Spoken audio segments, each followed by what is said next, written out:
Hey guys, this is Brad at Teach Me Dirt. I'm going to be going over using Kubla Cubed to do a dirt takeoff for a job site. So the thing that I really like about Kubla Cubed is it is cheap. So when I was first starting out, I was looking at ag tech and earthworks and all that stuff, and they're in the tens of thousands of dollars a year for a subscription.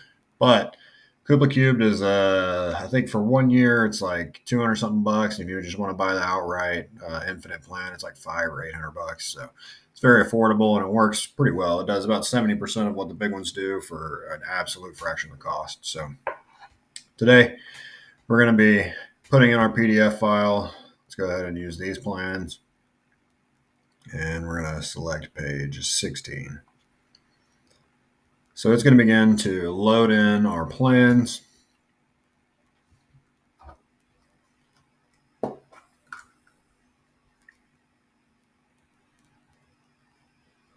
This is always the most fun part of the job.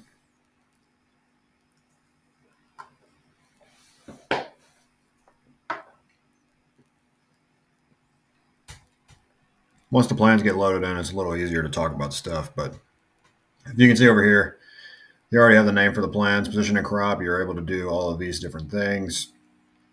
Transparency levels, hydro colors, your tolerance, your grayscales.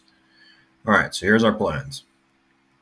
We can see down here, we're at our grading and drainage plan, and we have everything else set up for us. So first thing we want to do, I want to come to my scale. Now, first thing, I want to look at this. So I can see 1 inch right here between the 0 and 20. That's 1 inch. So the scale is going to be 1 inch equals 20 feet. So I go to my scale. I'm going to click by ratio. 1 inch equals 20 feet. Now for me, I want to double check. So I'm going to put my mouse here. I'm going to hold the letter M on the keyboard, pull it out. That's 20.42 feet.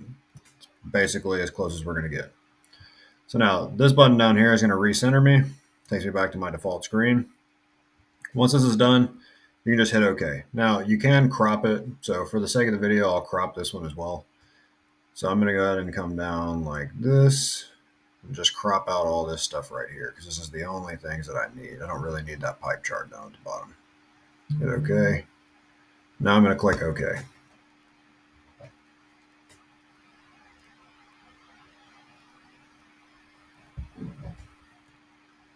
Again, it loads everything in. Here we are. So my biggest thing with this is it makes it very easy to load in contours. So if you're an old school guy, you'll know that you can look at this and you'll have to trace out all these contours with your mouse and it takes you forever and makes you want to not keep going. So what I'm going to do is I'm going to go to the plus sign. I'm going to click a feature surface. So you can see I have outlines, contours, breaks, and points. So say if I'm setting these points right here for this pad, I can add my points. Here's my existing contours and then my proposed contours up here. So you're able to add in all different kinds, including breaks specifically, probably for ponds and stuff. But I'm going to go over to contours. I'm going to select this down here. It looks like a piece of paper. I'm going to click the plans. What it's going to do is it's going to start to bring in all the data from the PDF file.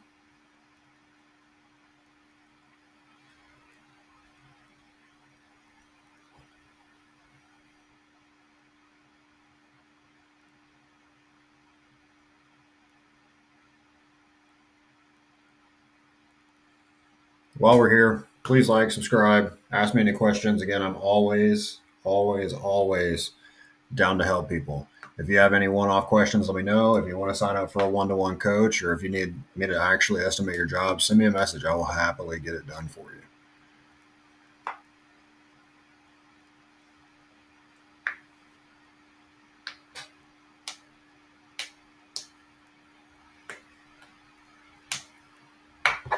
We're almost there.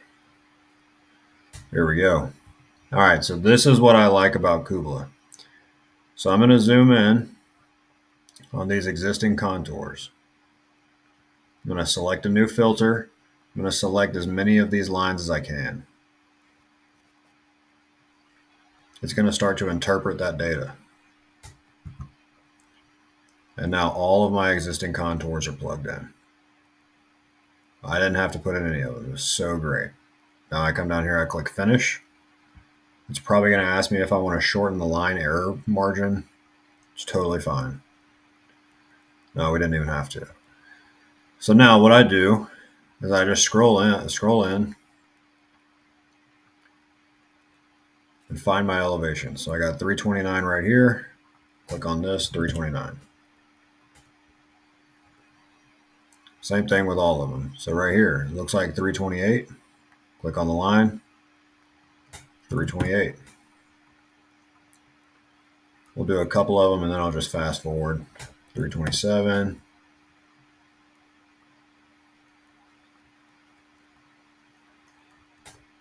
326.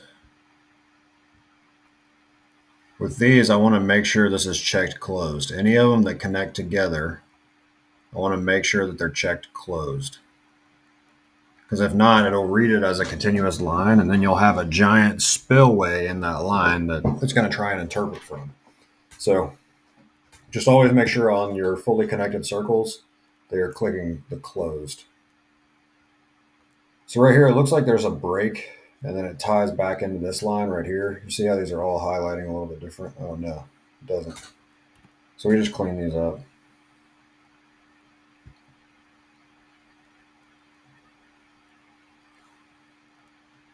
All right, there's not that many contours. I'll just run through them real quick.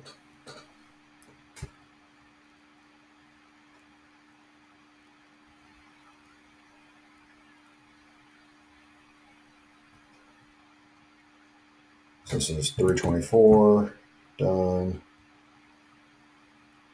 325, 326. If you're used to doing this by hand, this is incredibly faster as well. I have a friend who does a pretty good chunk of money every year, and he still does dirt takeoffs by hand, and I do not understand it. He's a stronger man than me. 322, done. Let me reset myself, make sure I didn't miss any of the major ones. Doesn't look like I did. So now you see there's a lot of these other ones highlighted as well. These are kind of outside of my working conditions. So what I do is I just kind of clean them up. I'll come through here, I'll hold control on my keyboard. I'll just select all of these. Oops, not that one. And one more, and I just hit delete. And what it's going to do is it's going to take all those lines that don't really serve any purpose and get rid of them. But it looks like we have one right there that we needed to connect. So this is a good time to show you how to do it manually. I'm going to click the pencil, new contour line. So again, if you have to, like say, it just doesn't interpret lines. Honestly, I don't really have it many times where it just doesn't interpret the lines. It usually does very well. So I just navigate with the arrows on the screen. I draw my line, 325, hit next. Now, I right click to get off this screen, but I have two 325 lines. I'm going to hold control again, click 325, click 325, come down to my tools. I'm going to hit join. It's going to automatically finish the line. I hit finish. Now my line is done. So here's my existing contours. Now it's going to ask me to make an outline of the area. So I go to my outlines, I click the pencil, and then I just mostly do automatic. There is times where I draw it, but most of the time the automatic gets a lot of the surface. But you can see right here, we're missing a little bit on this pad. So what I want to do is I want to make sure I draw on this one. I'm going to let it extrapolate. Extrapolating is the easiest thing for it to do. And I'm going to start to draw within the area that I'm going to be working. So with this pond, I know that I'm going to have some corrections on this pond.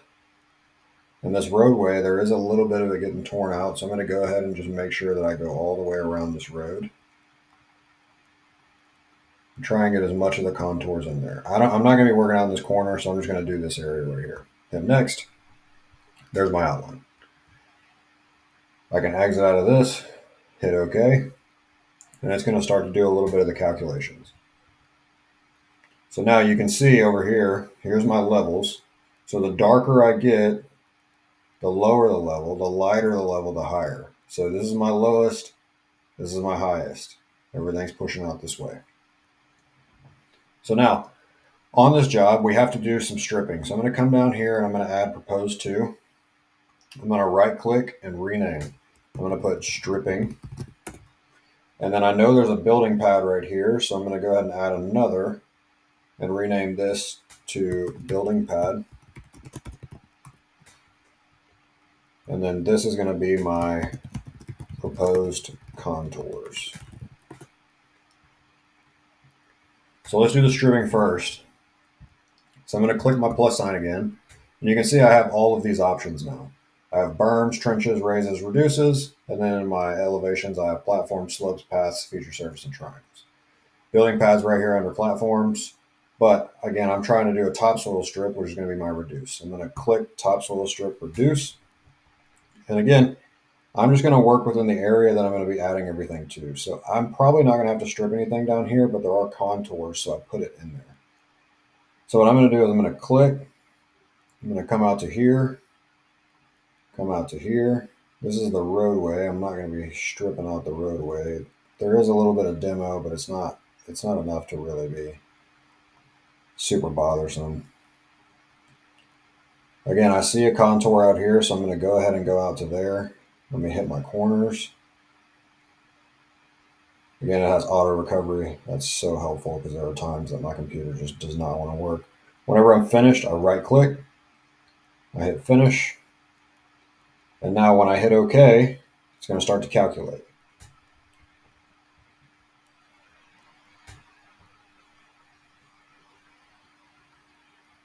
So we can see we have 1,035 cubic yards of cut.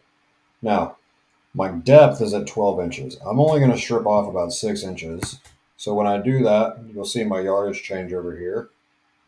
I go from 1035 down to 515. So this is my total strippings. Once I'm done with this, I'm going to go on to my building pad. I can see right here, my building pad has a finished floor elevation of 330.22. Now, finished floor elevation includes the pad. But for me, I want to make sure that I have enough dirt, so I always do my pads off of the finished floor elevation. And if I have to cut down 4 inches in the field, that's way easier for me than me trying to account for 4 inches into here. And then when I get out there, I haven't put enough dirt in the job. So I'm going to hit plus. I'm going to go to a building platform. Right here, I'm just going to trace the whole building platform. So I go 1. See, there's a little doorway right here. Go around the doorway to the building and the corners. So now once I've done this, I right click. It's going to ask me the name. I'm going to hit finish. I'm going to hit OK again. Now it's doing its own interpretation of the finished floor level based on the other ones around it. So it's going to give me this really big fill number over here, and it's going to have to get a little bit bigger. So we're looking at 280 yards of cut to cut out down to this elevation. But my finished floor elevation is at 330.22. If you wanted to drop this down, I would drop this down by 0.333. So quick math, 330.22 minus 0.333. That'd be 298.887. I'm just going to put the finished floor elevation again. It's the easiest thing for me. So we need 943.5 cubic yards of fill to build this pad. Now, you can see there's a little bit of offset out here. That's to account for the width around the pad, because if you've ever built a pad, you need to go a little bit farther outside of it. You can also change the ratios down here. So if I want to cut 1.15 to 1.15, I'll hit that. Again, you'll see this change. Now we have 955 cubic yards. I'm just going to leave this because I do use about 15% more dirt because of compaction. That's fine. So once I've got my pad in, I go to my proposed contours. I'm going to do the exact same thing that I did with the existing. I'm just going to do it with the proposed. So I click my plus. I go to my feature surface, hit my contours. Again, I'm loading in all of my proposed contours. So it's extracting all this data. It's trying to figure out what lines are what. It's reading the elevations. It's figuring out all the stuff that it needs to figure out to be able to give me the information out of what I give it.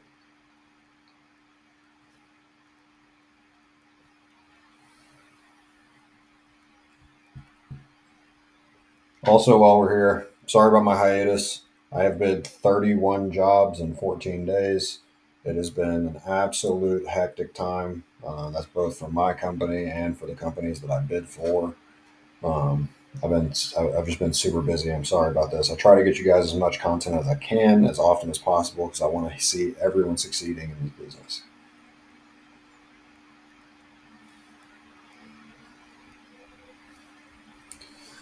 So once this loads, again, we're operating almost the exact same as the existing. I'm going to scroll down. I'm going to find an area where I can select as much of these contours as I can and give it the best information that I can. Now on this one, with these black lines, it's going to do a little bit of interpreting on some other things, but again, we're just going to clean it up at the end. So right here, I can see I can get at least 2 of them in right here. I'll go ahead and click that, and I'll see how much of this that it starts to pull out. So it looks like I got all of them, basically. So again, I'm going to click finish, and it's going to start to load these contours in for me. So this one right here, this is just my inlet. I don't need this. Just right off the rip, I can go ahead and delete that.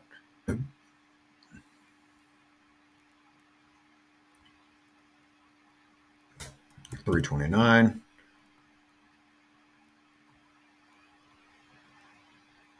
I see 327. It is closed, so I don't have to change anything. 327 right here.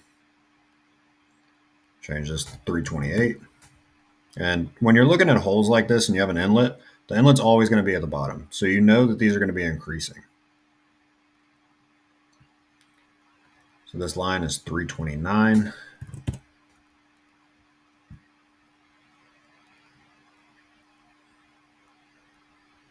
$328. Again, over here, I go 327. If you have a really big job site, this does kind of get monotonous, but if this, I always tell people if this is the hardest part of your day, you had a pretty good day. Again, I'm going to come up here to this 326, this 326, and this 326.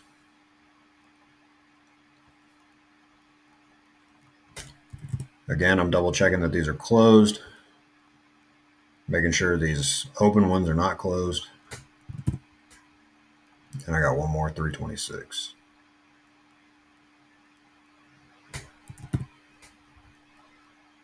All right, once I'm done, again, I'm going to go to my outline. On the proposed outlines, I pretty much always do automatic because I only want to be calculating off of where these contours are.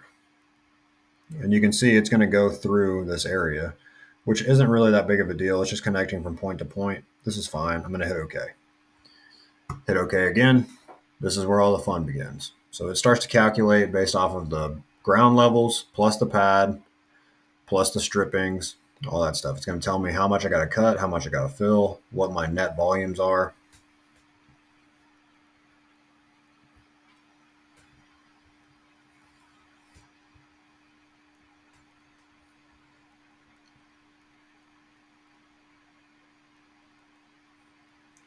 If you wanted to, like with these curbs, I can go in and do another one and set my spot elevations.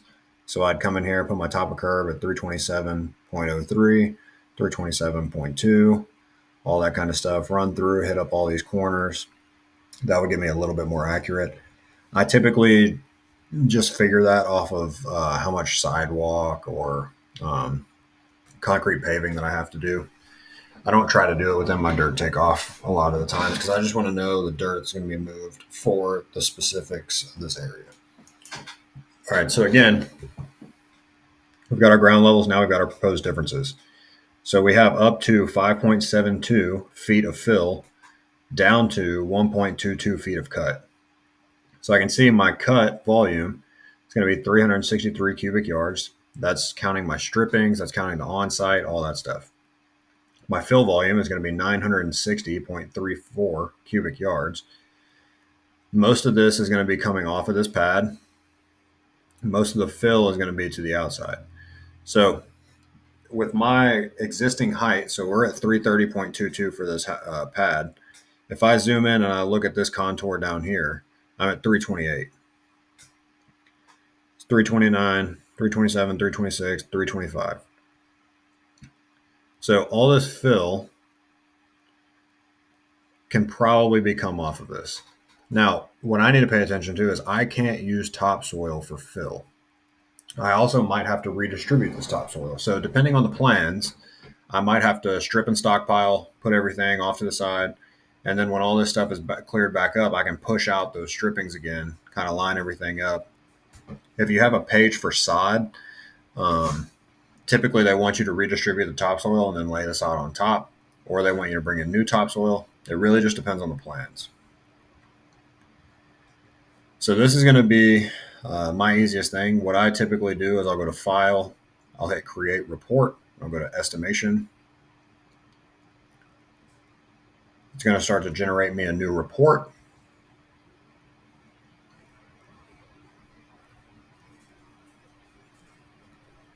And basically what this report estimation does is it's going to take all of this information and build you out designs for you to be able to see kind of the surfaces that you're working with. You can also do the same thing down here. There's a flyover view to where if you want to see where a lot of your cut and fills are and all that stuff. I usually just go off of this because once I get these numbers, I usually feel pretty confident.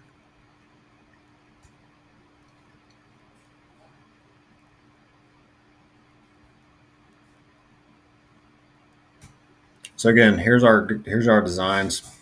This was my ground level. So this was my highest and my lowest. Again, once I scroll through these pages, it just tells me everything that I need. So here's my stripping page for my footprint. So I'm cutting out up to half a foot max cut, which makes sense. We're cutting out 6 inches. We go anywhere from 328.83 feet to 330.02 feet. Go to my next page. So my volume is 515 cubic yards of cut. Again, I keep going. My building pad, minimum level 324, max level 329, average level 327. Here's my cut and fill for the pad. So my fill is going to be 954 cubic yards, 954 cubic yards. And then when I go to my proposed, it tells me my levels. And again, it's going to do everything else down here. So we got 363 plus 460 plus 97. If I wanted to save this, I just hit OK, save it where I need to save it. But in general, this is the takeoff for it. Typically what I do is this is going to be my on-site cut and fill. My pad, I want to calculate just off of the pad. So I have 954 because a lot of this cut is going to be the strippings. Now I have to include the strippings, but again, what I do is this is going to be my stripping. So I would do, say, strip and stockpile 515 cubic yards for redistribution. Then I would come in here and I would do borrow material for pad, and it's going to be 954. Really, I use about 15. No, I already did my 15%. So it'd be 955 cubic yards for my fill. And then I would do on-site cut and fill. I would do 363 plus 460, which is going to give me roughly 825. All right, well, that's it. If you guys have any questions or anything, send me a message. Let me know. Again, if you guys need help on anything, I'm very happy to help. Thanks for watching. See you all in the next one.